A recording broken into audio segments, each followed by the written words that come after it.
Hey, everybody. Welcome to Daniel Davis Deep Dive, coming to you live from Washington, D.C., as always here.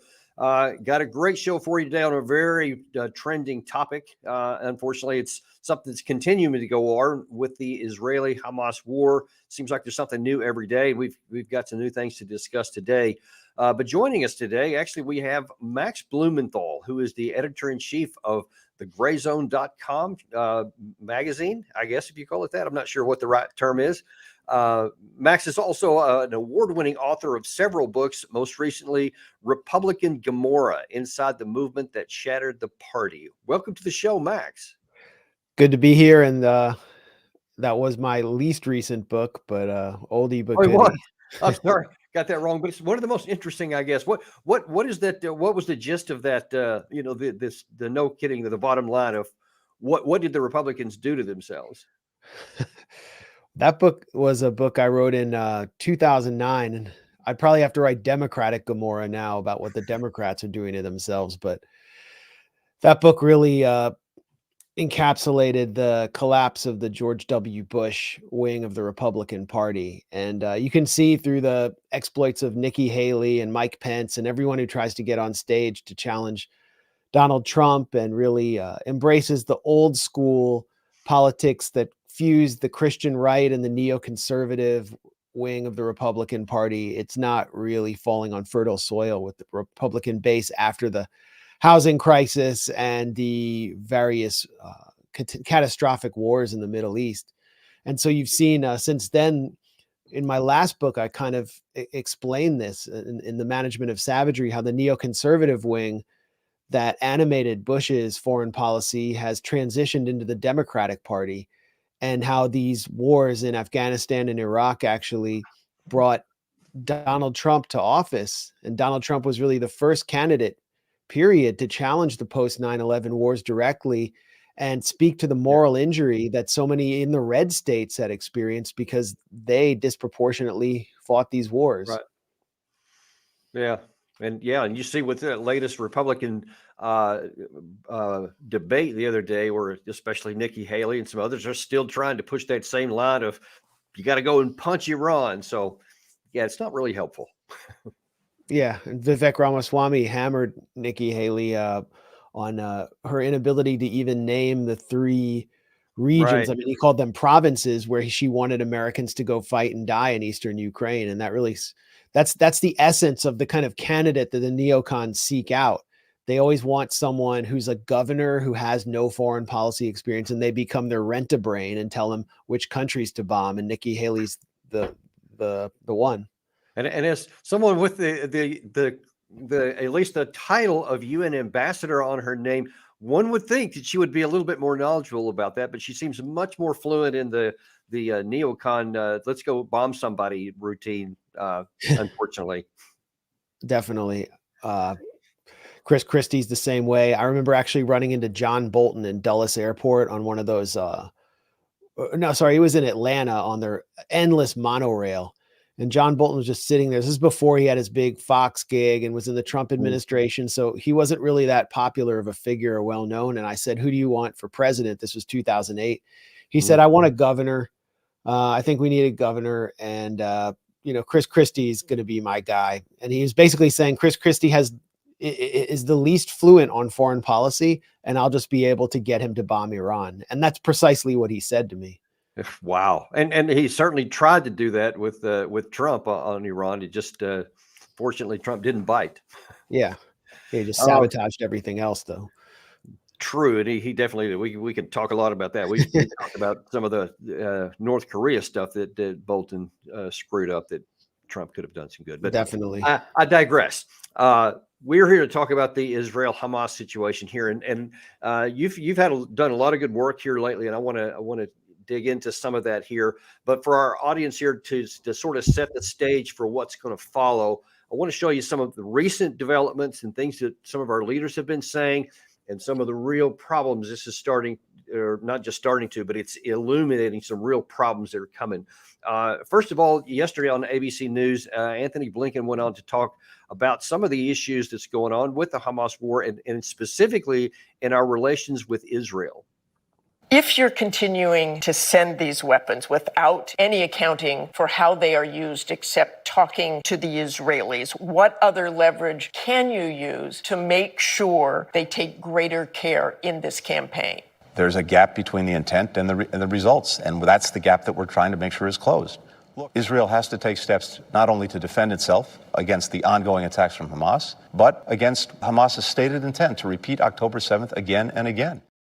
Now, that the administration and really everybody who's blanket pro-Israel loves to repeat that, which, of course, the leader of Hamas was a golden opportunity for Israel by saying that out loud, and it's been used as a repeating. But that's starting to fall on deaf ears. And even in the region among our Arab allies, things are not going very well. Are you worried that the Israeli Defense Forces are waging their campaign in a way that the region could be engulfed with a kind of extremism that would prevent your vision of the future to be prevented from actually being achieved? This is absolutely a critical concern that we have. These images of dead babies in Gaza, of collapsed buildings, just like the images of October 7th have been shocking to the Israeli public. The images since are shocking and infuriating, not just to Arabs, not just to people in our part of the world, but all over the world.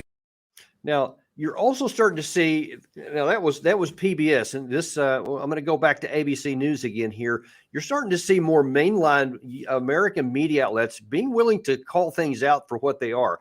Here's what Blinken was again asked about the U.S. UN vote.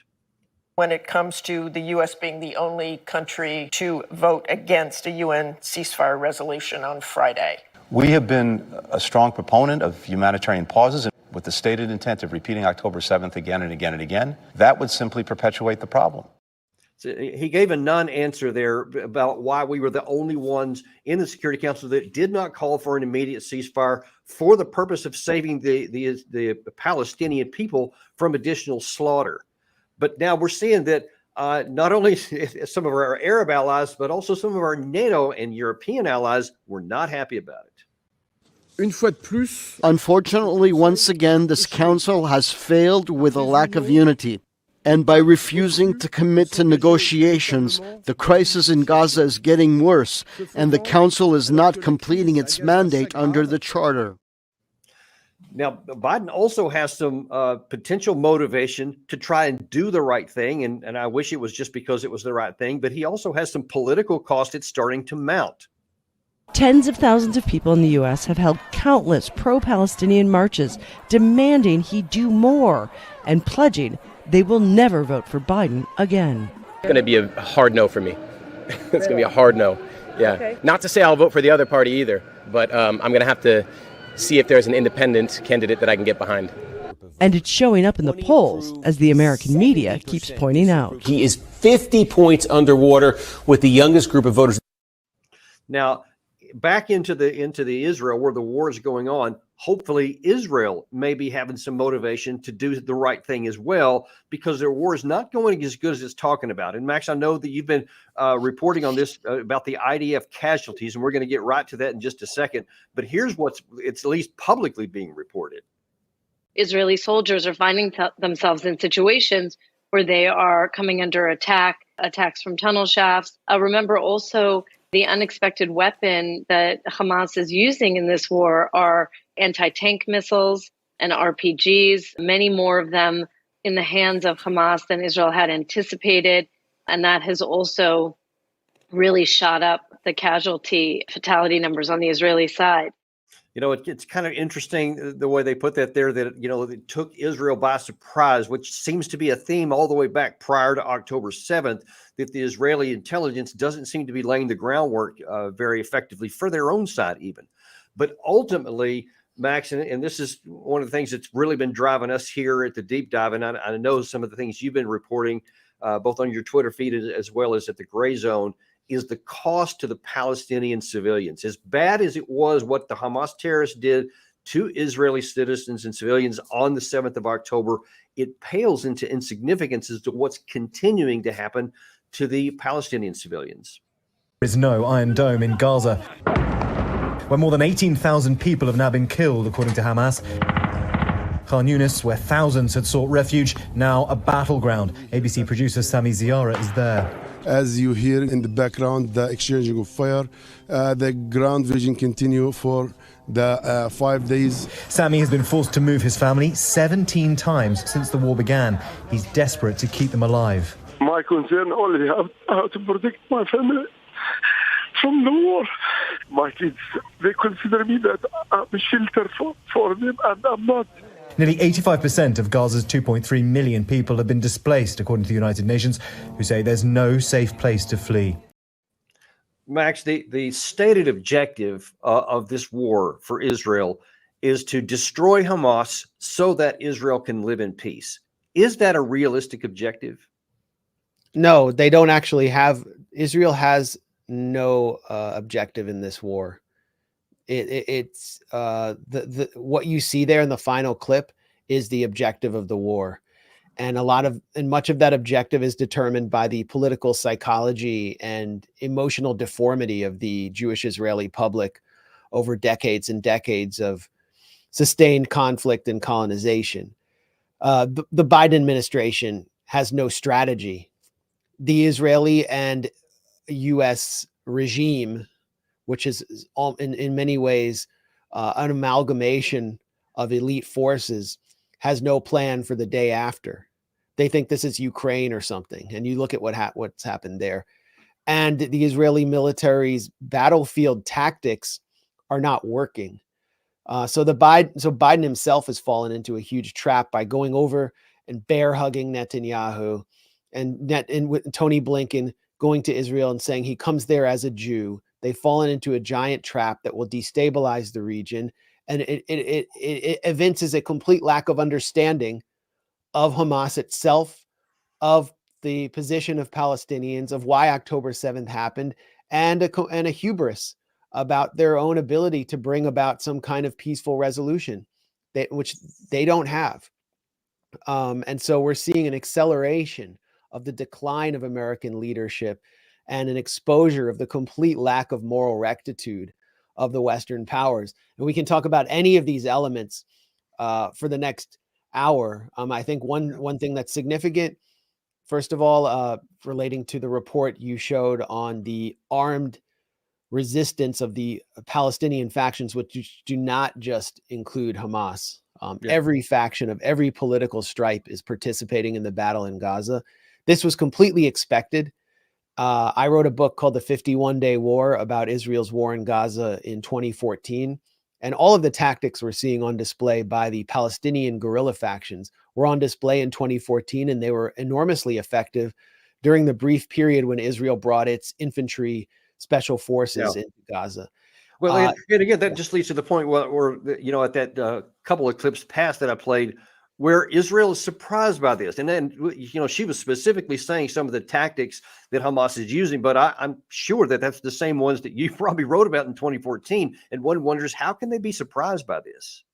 Yeah, it's arrogance, and October 7th triggered something in the Israeli public where, if you understand, I wrote my longest book about Israel Palestine called Goliath, which is really like a 300,000 word profile of the political psychology of the Jewish Israeli public.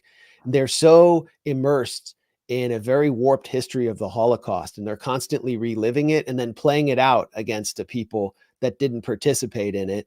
And they saw October 7th through the framework of the Holocaust. We heard this mantra also expressed on CNN by Jake Tapper, the worst killing of Jews since the Holocaust. And so a lot of what they're doing in Gaza is irrational. It's just about killing and humiliating as a means of getting revenge, not just against the Palestinians for October 7th, but against the Nazis and against the Egyptians for Jewish bondage in Egypt. It's an absolute it's sort of an emotional catharsis of a public that is hyper indoctrinated and hyper militarized. And it's not leading to any clear result.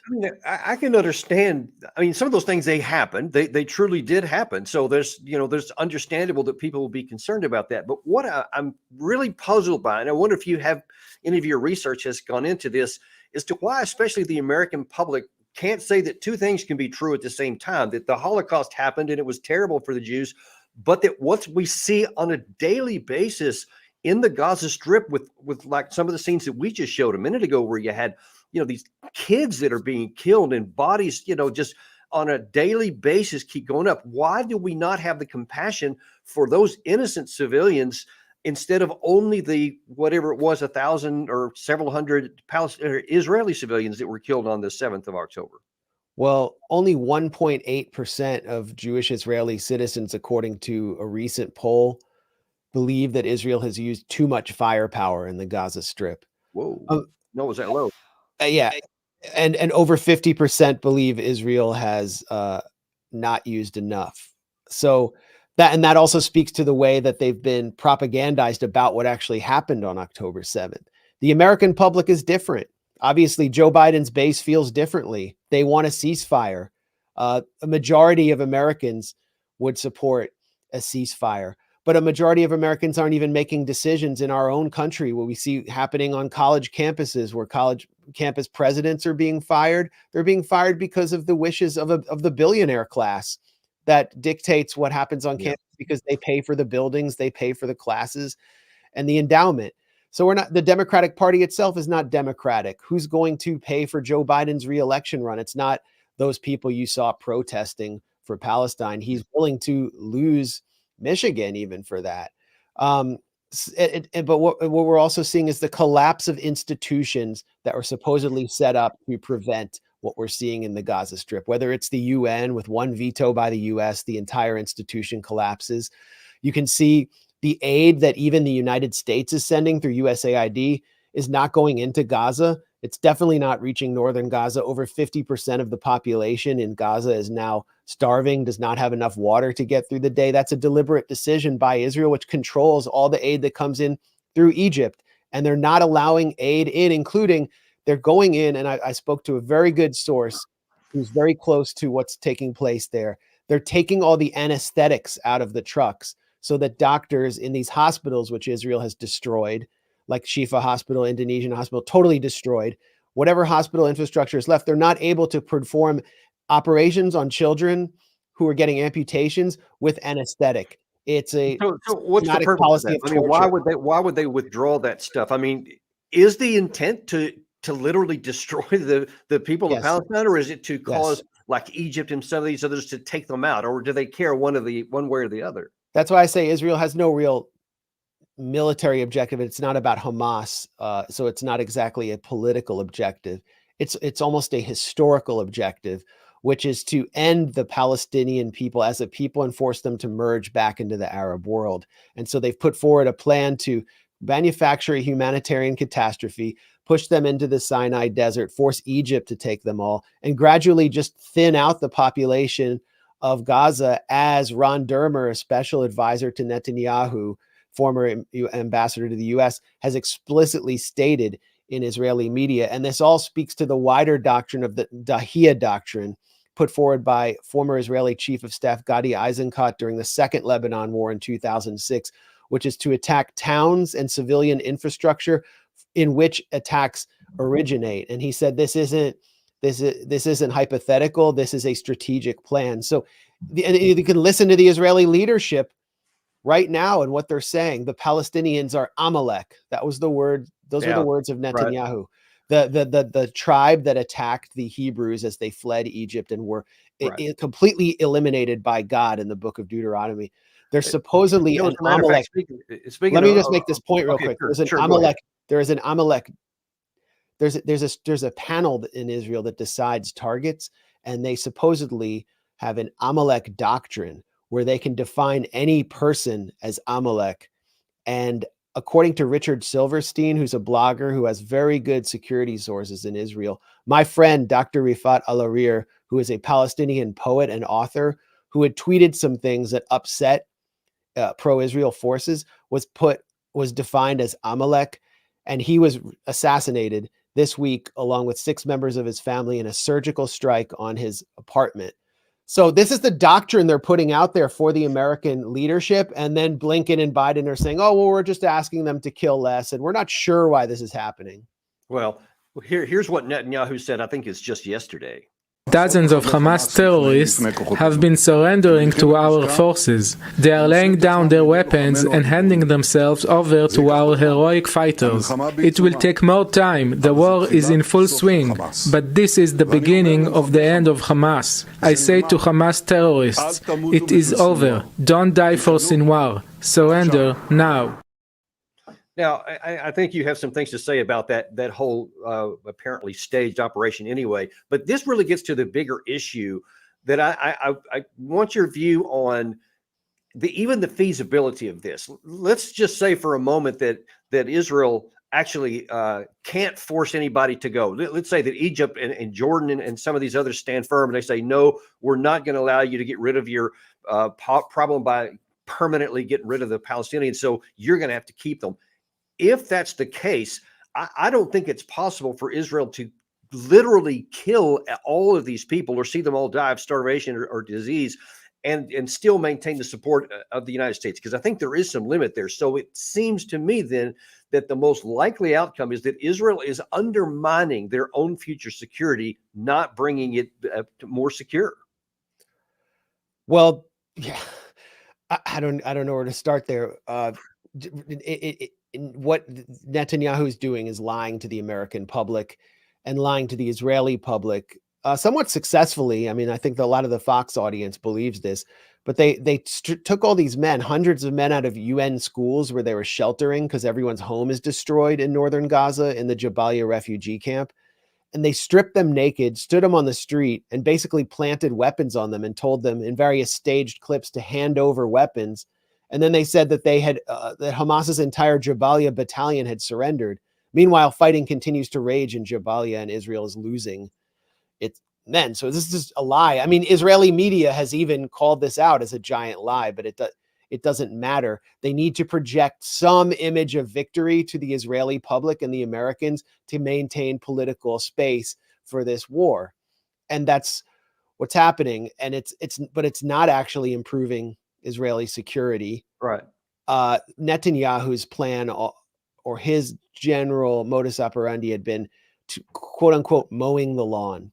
And what this means is every few years you wage an operation for maybe a week or two in the Gaza Strip, kill some mid-level Hamas commanders, scare everyone, kill some civilians, and then call it a day.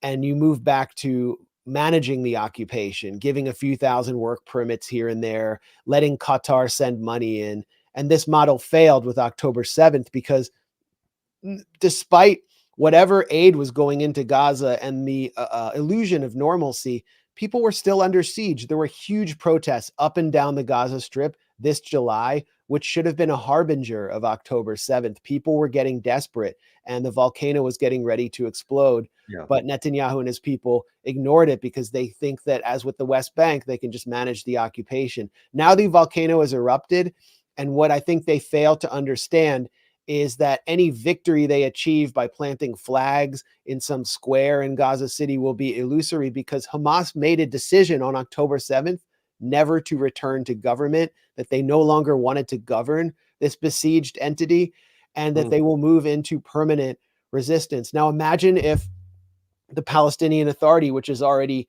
weak, corrupt, hated in the West Bank, if they made the same decision and said, hey, we're just giving up, you govern us. If Israel has to govern the Gaza Strip and the West Bank, that's when the U.S. leadership is going to start saying, no, you can't get away with this, because it's going to be so brutal and so disastrous, and the resistance will just continue indefinitely. The destabilization will spread throughout the region, and the U.S. will finally have to do something. It just shows a complete lack of vision and cowardice by the Biden administration that they're not putting their foot down now before this inevitability takes place. Well, you know, and Max, I mean, just from a practical level, if for the moment, just take the morality out of it, we'll put it back in there. But for the moment, just practically, I personally have observed, and the U.S. government has lots of bad experience seeing that when you try to kill your way out of a problem and kill all the bad guys, so called, is that all you do is you create more bad guys. The Taliban, when I was there in 2010, and we were having the big surge, was somewhere around 15, 20,000. It was 75,000 when they finally took power in August of 2021. Dramatically higher. No matter how many we killed, always more grew up. I can only imagine however many Hamas fighters there may have actually been, based on how every man has had in having his house and his family upset drowned like that, is only going to create, many more people who are antagonistic to Israel than ever existed prior to October 7th. So this seems to undermine any possibility of Israeli peace. Well, I would say across the board in Palestinian society, they're not very favorable toward Israel, and the support for armed resistance is total. It's total. Why wouldn't they support it? Right. Yeah. Why wouldn't they? Why would they just be passive? Yeah. I mean, but that's not the issue. It's what is Hamas? Hamas is not a transnational terrorist organization. It's not ISIS. It had never had any desire to attack Jews abroad or kill Americans. I've interacted with them, interviewed them. They were running a quasi government in the Gaza Strip that was effective. The civilian infrastructure was effective. They had people out conducting traffic. They were schooling, doing, whatever they could. And obviously they're pretty militarily effective under siege. I mean, whatever you think of Hamas, what they've pulled together under siege with mostly homemade weapons or smuggled weapons was just, from an objective standpoint, historically significant. So, and knowing Hamas and knowing people who've interacted with them on a more intimate level, they hate ISIS. Actually, they fear an ISIS-like entity seeping into Gaza. And they were noticing on social media that the desperation was breeding during the Arab Spring some quiet support among youth for the Islamic State. That's what you're going to get if you leave Gaza a pile of ashes with people there who have no hope, no government. You're going to get some kind of nihilistic entity coming in that I think, along with a massive refugee crisis, which will just destabilize the world and the region. And Israel simply doesn't care. The only thing Israel cares about is its own sense of being a villa in the jungle, as Ehud Barak put it. But, if Europe has to pay the price or the rest of Lebanon has to pay the price, Israel doesn't care. And that's something that, the US and EU leadership needs to recognize, is they're going to have to pay the price for what Israel's doing, which is, in my view, genocidal. They may say they don't care, but they better care, because, if they lose Western support and eventually possibly even American support, and they also gain more enemies in the region, they may care a great deal going down this path, because I just don't see how it can work. I don't see how you can say you don't care and then somehow have a protected villa, if that's the word you want to use. Yeah. I just don't think it'll work. Israel's always buying time. It doesn't have, Saudi Arabia is putting together its Vision 2030. All these countries China's putting together the Belt and Road Initiative. Israel's thinking, 3 years down the line, 1 year down the line. They're just trying to get the next weapon shipment, because their strategy, to the extent they have one, is to constantly bomb themselves out of problems and then to bribe themselves out of political problems, as you see them doing with Congress in Washington, passing like 20 resolutions through the Israel lobby against speech that they don't like, and passing nothing to generate some kind of ceasefire. That's Israel's entire plan, and the U.S. is being dragged along. You see these headlines in the Washington Post. The Biden administration just doesn't have leverage. Who's the superpower? Right. Yeah, they have leverage. Max, in the last few minutes that we have here on this episode, we could, like you said at the beginning, we could talk about this for an hour and probably still not exhaust what we need to talk about. But let's look at what the possible next, friction point that could come.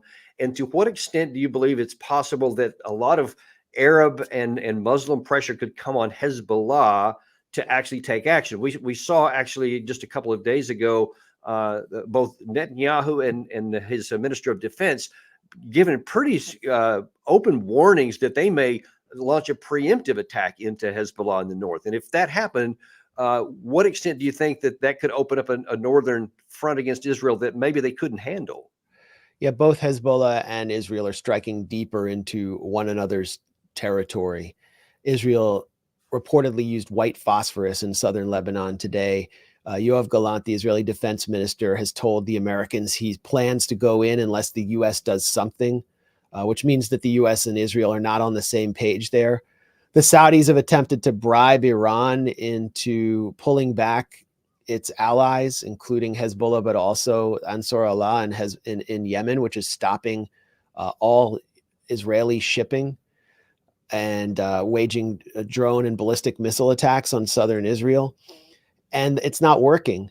Obviously, Iran is trying to stay out of this. So the next arena, if we're going to walk deeper into this abyss, is southern Lebanon.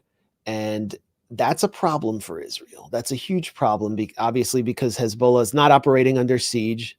They have enormous domestic industrial weapons capacity, including anti-ship missiles, which they've showcased as a show of force against the U.S. naval convoy that's in the Mediterranean.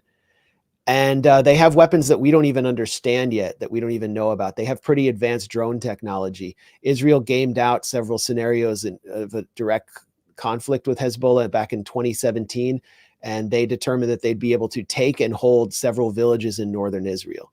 So we just have to look at the situation now. Israel's south is uninhabitable. It's a closed military zone. Israel's north has been completely cleared out. All the Jewish Israeli communities close enough to Lebanon have left, and Israel sees that its borders have been shrunken by this conflict, and it will not be able to return its people to its borders that it established after 1967 unless it uses massive force. And so I think we're going to see the conflict expand, unfortunately. That's what we've been trying to avoid, but I'm starting to see that it does have the feeling of inevitability. Well, Max, we really appreciate you coming on the show today. This is unfortunately kind of a dark subject here, but we're going to continue to press the stage everywhere we can to say, hey, if nothing else, let's get a ceasefire. Let's get some political momentum behind that to actually do the right thing, to have a chance to interrupt and interdict this inevitability, to protect and take care of the innocent Palestinian people who have just as much value as the innocent Israeli people who were killed. But we've got to use our leverage where we can to actually do the right thing for both the region and for our own purposes. Definitely.